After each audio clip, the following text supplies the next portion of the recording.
Hello friend, আমি পূর্ণিমা তোমাদের কাছে একটা রেসিপি নিয়ে এসেছি। আচ্ছা, আমি আজকে একটু মটন কষা করব। আমি মটন কষাটা কীভাবে করব সেটাই তোমাদের সঙ্গে শেয়ার করব। আচ্ছা, আমি প্রথমে তেল দিয়ে দিচ্ছি।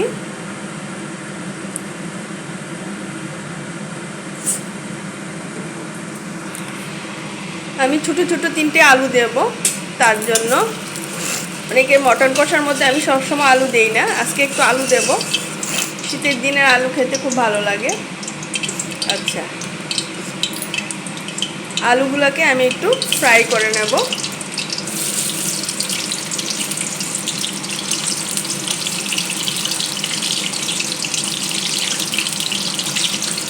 আলুগুলোকে একটু ফ্রাই করে নিচ্ছি। আচ্ছা, আলুগুলো ফ্রাই হতে হতে আমি মটনটাকে 1 ঘন্টা আগে ম্যারিনেট করে রেখেছি, তোমাদেরকে সেটা দেখাতে পারিনি। আচ্ছা, আমি বলি, আমি হলুদ 1 চামচ, ধনিয়ার গুঁড়া 1 চামচ, জিরের গুঁড়া 1 চামচ, একটু লাল লঙ্কার পাউডার দিয়েছি, আদা রসুন আর একটু কাঁচা লঙ্কা পেস্ট দিয়ে আমি আর একটু তেল দিয়েছি, তা দিয়ে সব পুরাটা মেখে আমি ম্যারিনেট করে রেখে দিয়েছি।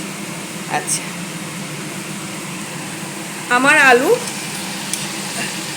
মোটামুটি ফ্রাই হয়ে গিয়েছে। আলুগুলোকে আমি এখন নামিয়ে নেব।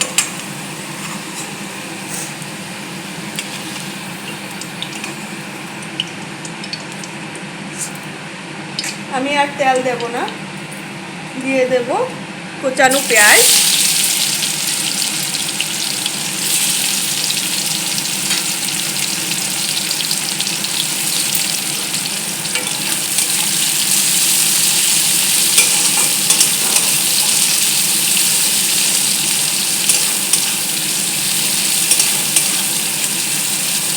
আচ্ছা, আমি পেঁয়াজগুলোর সঙ্গে একটু নুন অ্যাড করে দেব।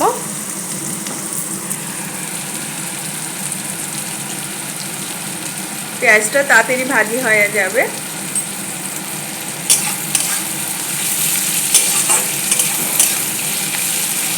একটু লাল করে ভাজি করব। পেঁয়াজটা ভাজির সঙ্গে আমি একটু চিনি অ্যাড করে দিলাম, কারণ পেঁয়াজটা কালার আরও ভালো আসবে।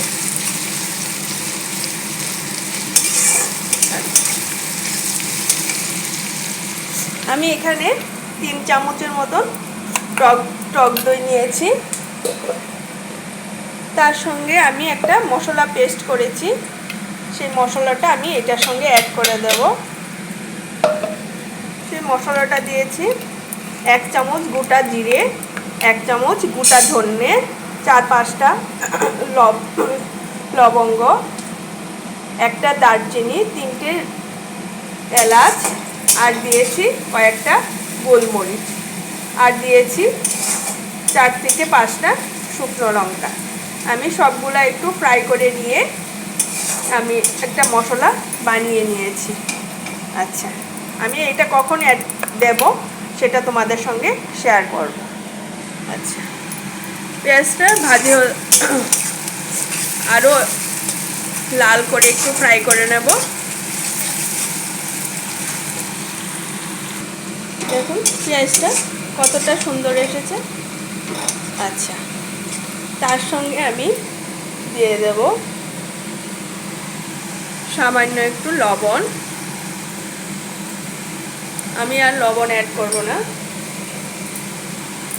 দিয়ে দেব 1 চামচের মতন হলুদের পাউডার, দিয়ে দেব আদা রসুন আর কাঁচা লঙ্কার পেস্টটাকে।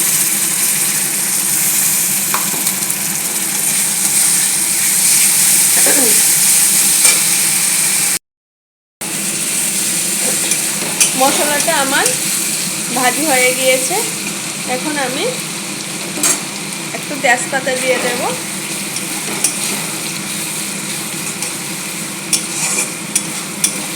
একটু তেজপাতা দিয়ে আমি আগের থেকে মটন কষাটা মটন মটনটা দিয়ে দেব।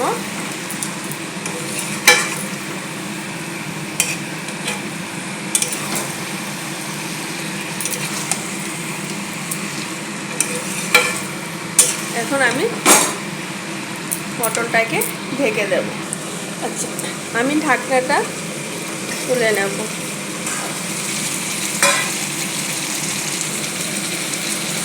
মাংসটাকে ভালো করে কষিয়ে নিতে হবে।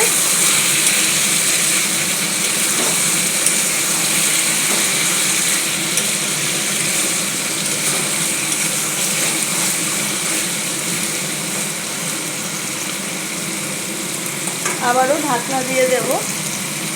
ঢাকনা একটু পরে পরে নাড়া দিয়ে দিয়ে ঢাকনা উঠিয়ে আবার ঢাকনা দিয়ে দিতে হবে। আবারও ঢাকনা তুলে নেব।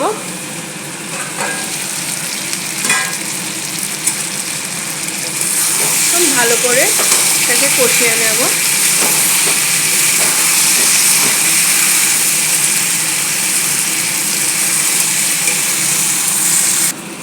আচ্ছা, আমার কষানো হয়ে গিয়েছে। এখন আমি দই আর ভাজি মশলাটাকে অ্যাড করে দেব।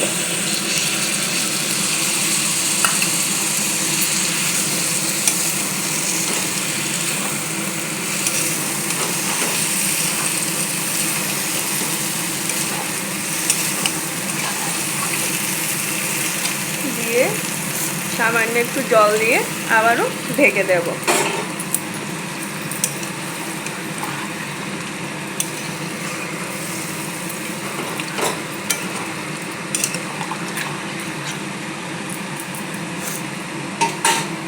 আবারও ঢেকে দেব। আমি উঠিয়ে নিলাম। এখন একটু গরম মশলা দিয়ে নামিয়ে নেব। হ্যাঁ, আমার মটন হয়ে গিয়েছে। তোমাদের কাছে আমার এই মটন রেসিপিটা কেমন লেগেছে কমেন্টে জানাবে।